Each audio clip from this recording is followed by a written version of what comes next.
The one piece of advice would be this: good advice applied at the wrong time is bad advice. Good advice applied at the wrong time is bad advice.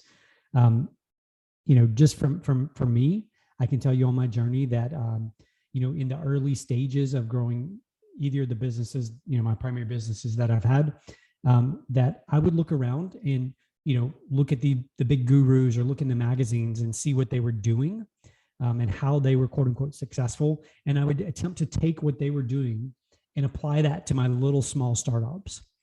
And great advice, the wrong time for the application.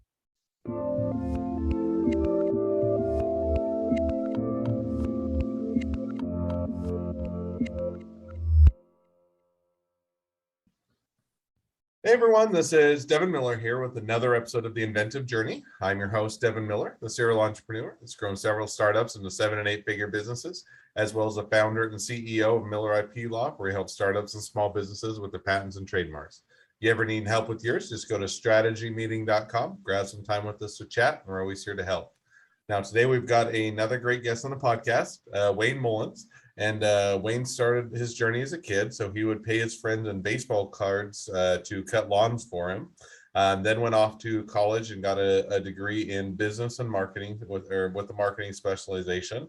Parents gave him a Zig Ziglar degree or a CDs at the time. They're gone, or mostly gone today, but were popular back in the day, and converted him to go into sales.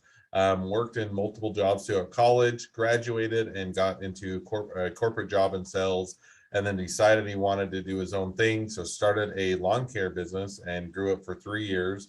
Then he ended up selling that off, and then got a lot of his commercial clients asked him about what he was going or how he was growing and selling so fast. So he started a marketing firm about 14 years ago and has been doing it ever since. So with that much as an introduction, welcome on the podcast, Wayne. Thank you so much, Devin. I'm looking forward to this chat today. Absolutely. So I just gave kind of the quick 30-second version of a much longer journey, but to take us back a bit in time, or to kick things off, take us back now, if I can get my tongue twisted, back in time a bit to when you started your journey paying your friends to mow lawns in exchange for baseball cards. Yeah, I don't know, Devin, what it was. I guess, there's that entrepreneurial bug or entrepreneurial nature within me from a very early age. So it was that. It was also paying them baseball cards to go pick up tin cans on the side of the road, so I could then go recycle those and make a few bucks on those.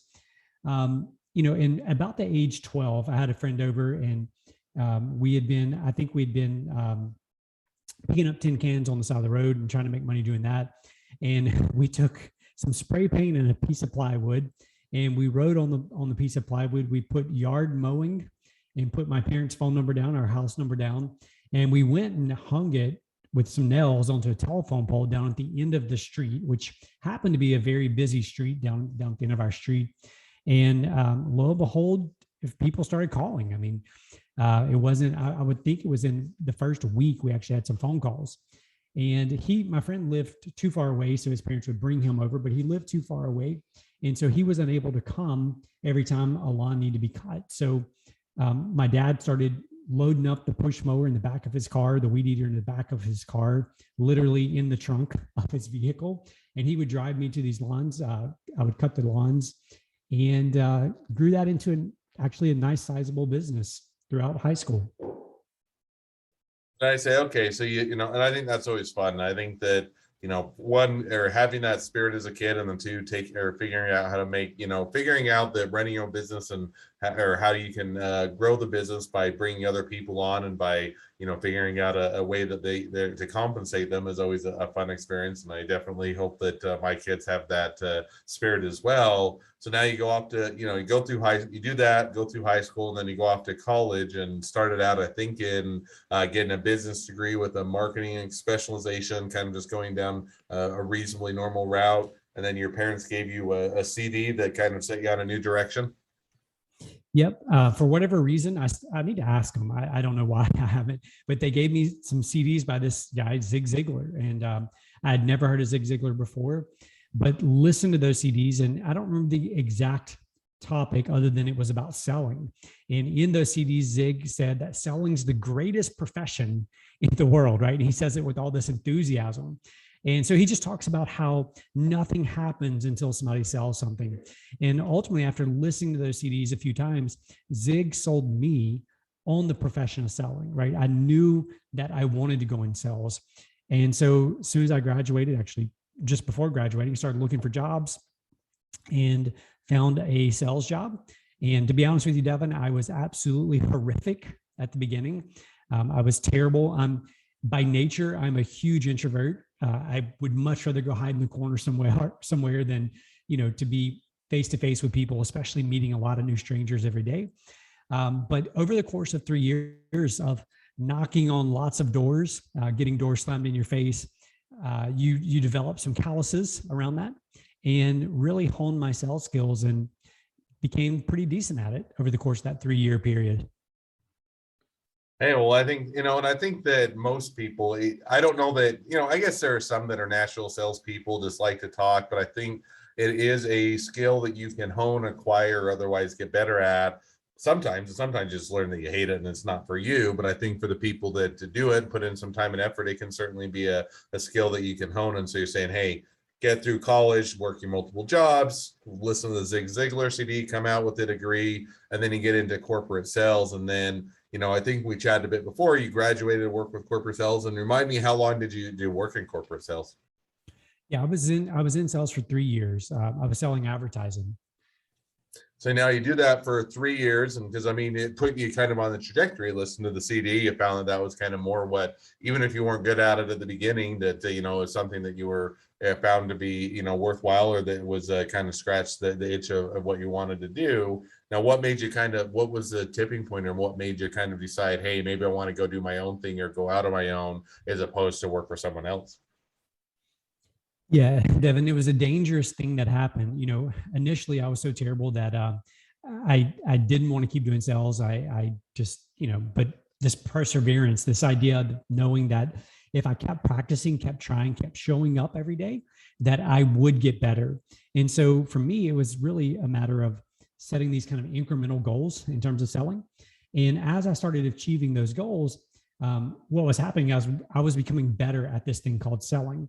And it got to the point, Devin, where I looked at what I was selling for the company in terms of the revenue that I was bringing in for the company. And then I looked at my paycheck, and then I looked at the revenue, looked at my paycheck, and there was this big discrepancy between the two, right? I was bringing in all this money, and it was lots of money. And my paycheck, although I was making good money, it was a fraction of the amount of money that I was bringing into this company. So this idea pops in the back of my head. What if I went and sold something for myself? Could I keep more of the money?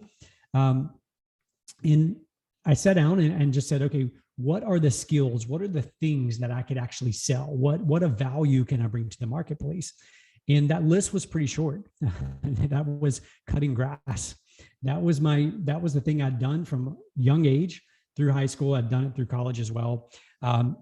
So that was the thing. I decided that I was going to quit my corporate job with all the benefits, and I was going to go back into lawn and landscape from scratch and build a business.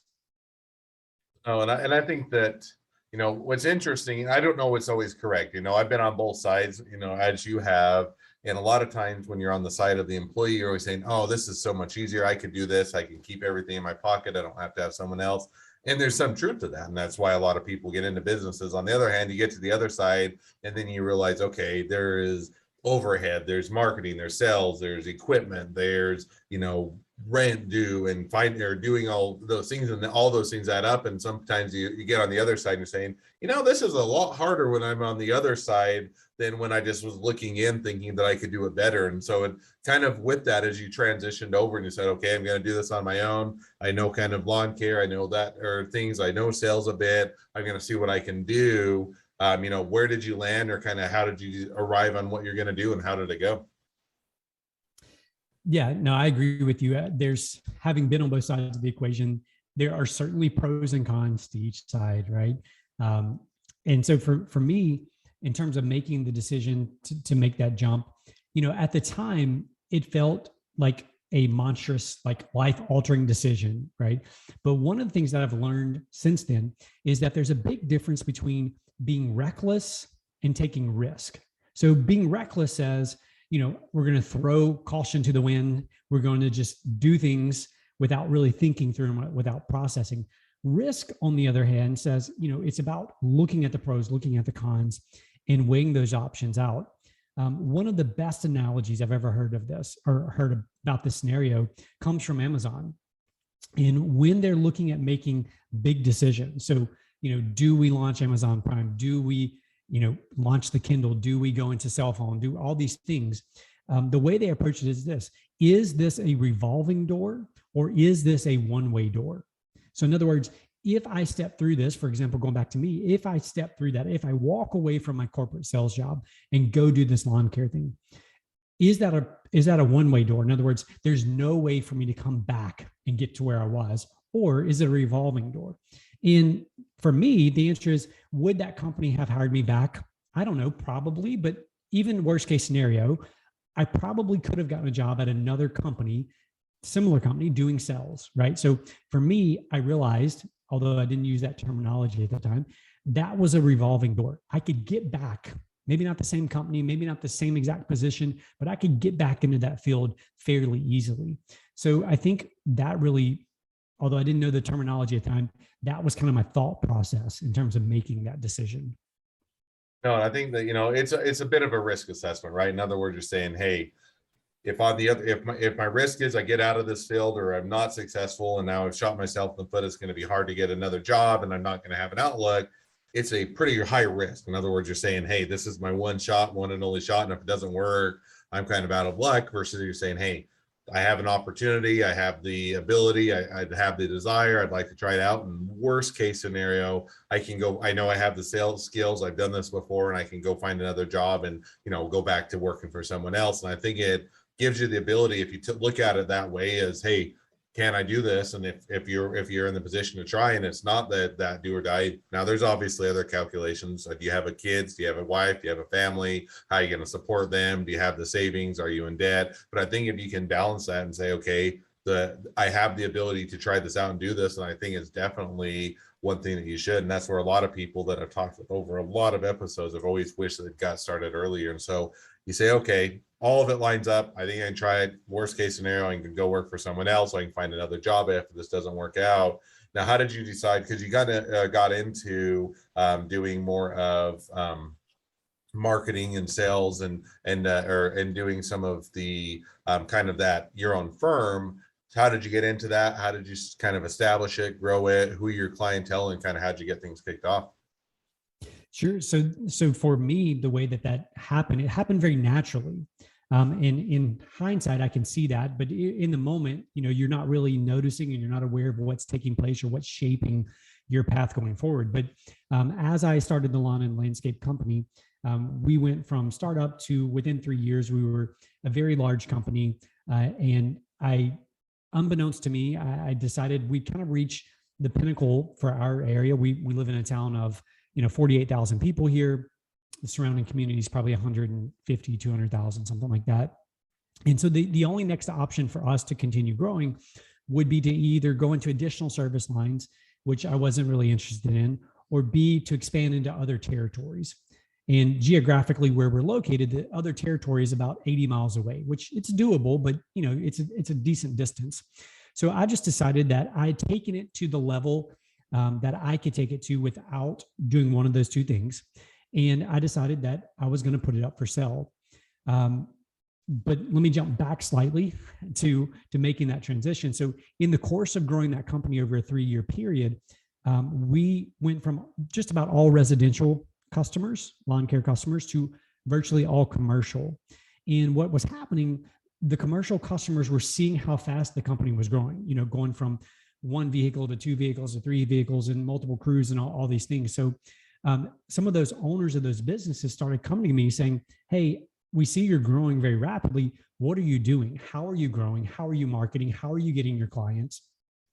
And so it was out of those conversations, Devin, that this kind of marketing consulting began.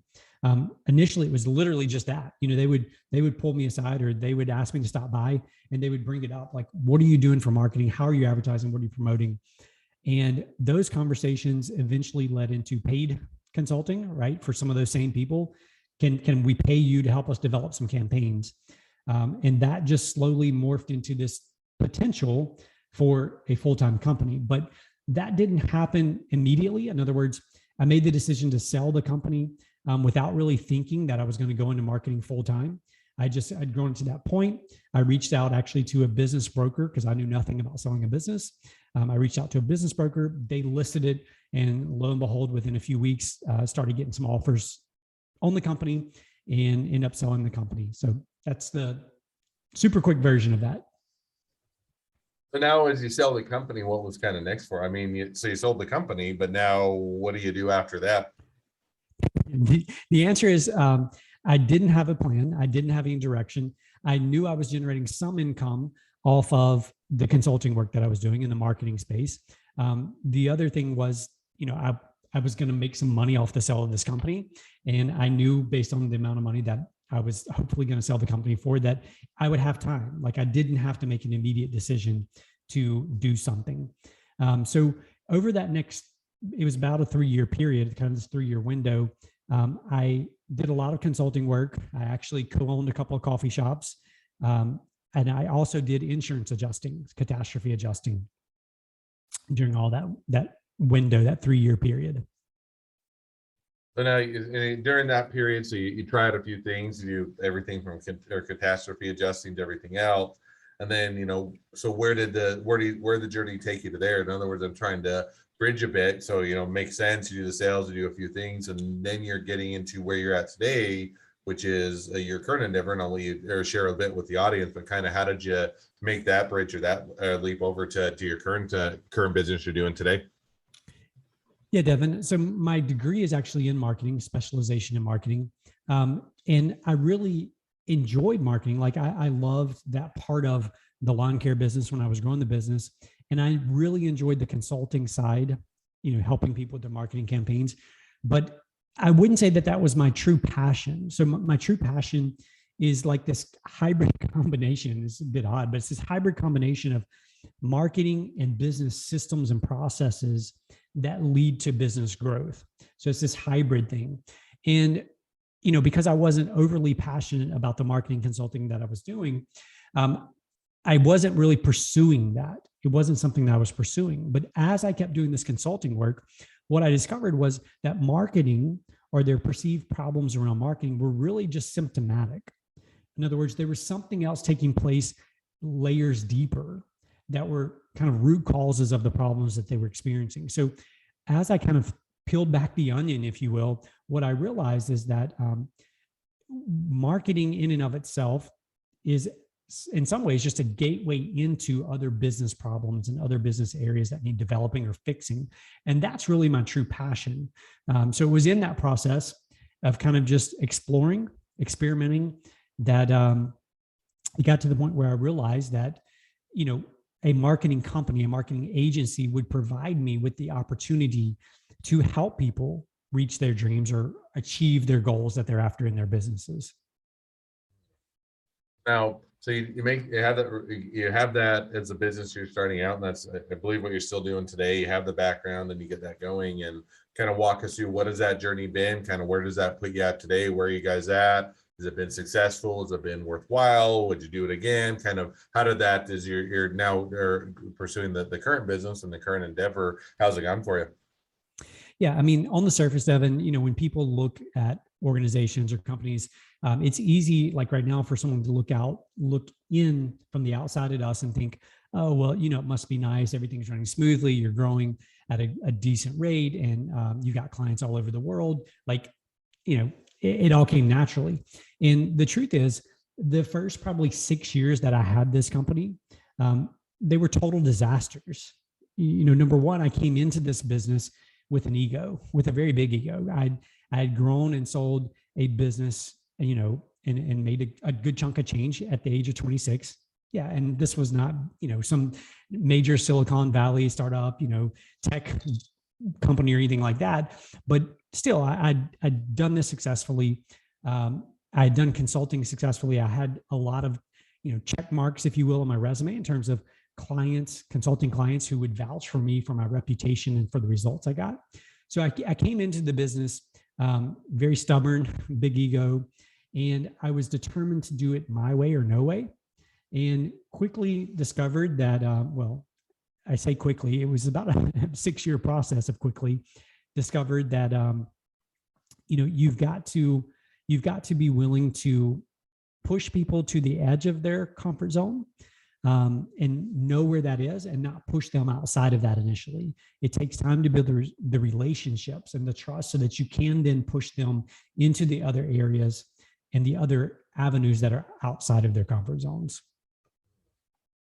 I think that's definitely a true statement, and sounds like, and I think that there's other truth you hit on, which is, that first several years, it can be months to years to a while, but there's always that figuring things out during the business, and everybody thinks they're going to be the exception and that they're going to hit the ground running and everything's going to go perfectly smooth and the business is going to take off. And yet there's always a period where you're trying to figure things out, you're making the mistakes, you're growing, and a lot of time is that fortitude. As you said, it took you 6 years of making mistakes before you can kind of now have things more settled and get to where you're at today. And yet people just want to look at where you're at today and say, oh, you're successful and it was an easy path. And it's rarely the case. Well, as we are now kind of caught up to where you're at in your journey today, there's always 2 questions I always like to ask at the end of our journey, or at least the present day of your journey, which is, along your journey, what was the worst business decision you ever made? What'd you learn from it? Yeah, it directly ties into the story I was just sharing, Devin. So when I first started this business, I was so determined to do things my way because I had the results, right? I had grown my company using this particular marketing approach, this particular methodology of business growth. And so when I attempted to educate other people about this approach, they weren't that interested, right? They wanted me to do some marketing things, but they didn't want to radically shift the way that they'd fundamentally done their business for so long. And so out of my stubbornness, I kept trying to convince them and have these conversations and quote unquote sell them on why my approach was far superior to what they'd been doing forever. And so the business decision in of itself is this, and the lesson learned is this, that if you want to make a lasting change in another organization or even in somebody's personal life, until they trust you in terms of the relationship, they're not going to be willing to try your ideas. And so I was coming with the resume, I was coming with these stacks of proof of what could be done. And yet I was coming at it from a very callous, very, ego, prideful, non-relational approach. Like, I don't care about, and this is the approach, like, I don't care about the relationship whatsoever. Let me get results for you. Everyone will be happy. I'll get results for you. You'll be happy. I'll be happy. Everyone will be happy. And what I discovered is that, and again, speaking for me as a very high level introvert, I had to learn to lean into my weaknesses, lean into the areas of discomfort in my own life in order to be more rounded as a leader, as business owner, and as all these things. No, and I think there's a great deal of learning that takes place, and a great takeaway from that. Second question I always ask is, if you're talking to somebody that's just getting into a startup or a small business, what'd be the one piece of advice you'd give them? The one piece of advice would be this: good advice applied at the wrong time is bad advice. Good advice applied at the wrong time is bad advice. Just from me, I can tell you on my journey that, in the early stages of growing either of the businesses, my primary businesses that I've had, that I would look around and, look at the big gurus or look in the magazines and see what they were doing, and how they were quote unquote successful. And I would attempt to take what they were doing and apply that to my little small startups. And great advice, the wrong time for the application. No, I think there is a lot. And I mean, it can be terrible advice, but if you get it at the right time, it can be. I think that there is a lot to do with that timing. Now, you don't want terrible advice. Don't go take all the terrible advice. But I think the point is that there's, doesn't matter how good the advice is, if it's not, the timing's not right, it's not right for your business, you're not ready to accept it, you're not or able to implement it, it may not be the right time. So you have to always take that advice with a grain of salt of, is this the right time for us? And sometimes it's also, is it the right advice for you personally? It may be great advice for the industry, but it's against your personality, against what you're wanting to accomplish, against how you're trying to set the business. And so I think that taking in that account of, is it the right time for the advice? Am I ready for it? Definitely is a great takeaway. Well, as we wrap up the episode, if people want to reach out to you, they want to be a customer, they want to be a client, they want to be an employee, they want to be an investor, they want to be your next best friend, any or all of the above, what's the best way to reach out to you, contact you, or find out more? Sure. The simplest place, Devin, is our website. That's just uglymugmarketing.com. There's email addresses, social, phone numbers, all the above is right there on our website.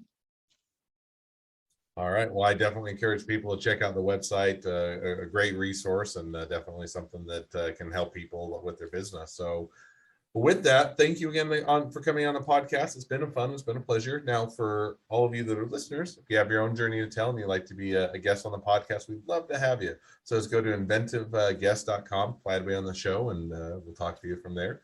Also, as a listener, make sure to click subscribe, share, leave us a review. So we want to make sure that everyone finds out about all these awesome episodes. And last but not least, if you ever need help with your patents, your trademarks, or anything else with your startup, your small business, just go to strategymeeting.com, grab some time with us to chat, and we're always here to help. Well, thank you again, Wayne, for coming on the podcast, and wish the next leg of your journey even better than the last. Thanks so much, Devin.